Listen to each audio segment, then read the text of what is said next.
All over. Everyone's talking about house flipping, right? Like it sounds great, but what's the actual core of it for someone just starting out? Absolutely, Marcus. It's pretty straightforward, really. You buy low, you add value, and then you sell high. Simple as that. But the real trick, is understanding the numbers.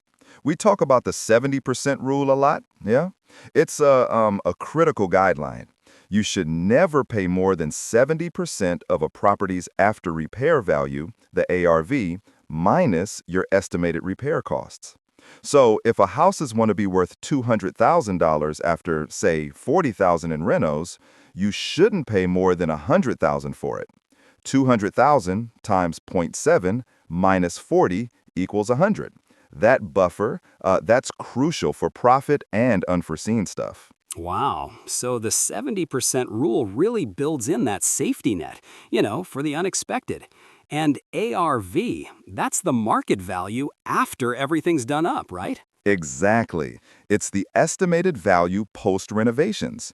You nail that down by looking at comparable sales, or comps, in the area, recent sales of similar homes.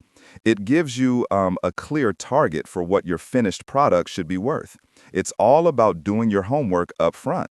Okay, so once I understand the numbers, my next thought is, well, how do you actually pay for it all? I mean, not everyone has like stacks of cash just lying around, right? You got it, Marcus. And yeah, cash is king. It's the fastest, no interest rates. But most folks don't start that way. A really popular option for flippers is hard money loans. They're short term, from private lenders, and super quick to get. Approval is often based more on the property's potential value than your credit score alone, which is great for some investors. Hard money, huh? That sounds intense. What's the catch there? Like, is it pricey? They definitely come with higher interest rates, usually 8% to 15%, and some fees too, and shorter repayment periods, often just 6 to 18 months. So you gotta factor those costs in, absolutely. But they're fast, flexible, and they get you the capital you need quickly. Other options, you could partner with someone who provides capital, or even use renovation loans or a home equity line of credit, a HELOC, if you've got equity in another property. Lots of ways to skin that cat, so to speak. All right, so I've got my numbers straight. I've figured out the financing. Now, the big one, finding the actual house. How do you find those, like, hidden gems? The ones that are perfect for flipping. Ah, the hunt. This is where the real fun begins. You're looking for distressed properties, Marcus. Stuff other buyers might just overlook. Think foreclosures, pre-foreclosures. You can find those in public records, online databases, even property auctions. Then there are fixer-uppers you'd find through real estate agents or online on Zillow, Redfin, using their fixer-upper filters.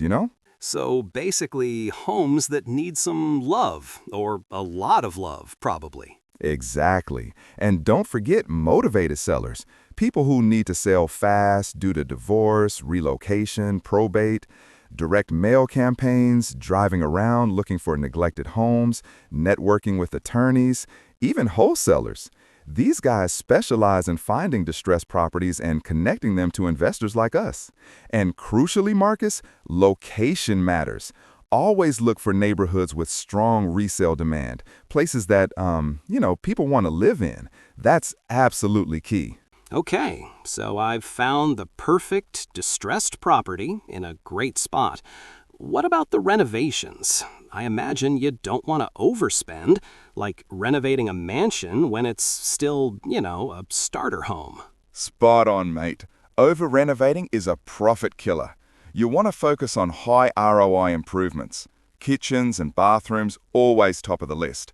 Cost-effective upgrades there, new hardware, quartz counters, maybe energy-efficient appliances. Curb appeal is huge too. Fresh paint on the front door, some landscaping, and flooring. Luxury vinyl plank, LVP, is super popular and cost-effective. A fresh, neutral paint job inside, absolute game changer, cheap and easy. So make it look nice, but don't go like full-on designer showroom, right? Exactly. And stick to your budget and timeline rigorously. Every week holding a property costs you money, you know. Always have an emergency fund, 10–20% of your budget for those uh-oh moments. And get reliable, investor-friendly contractors. 3 bids, check references.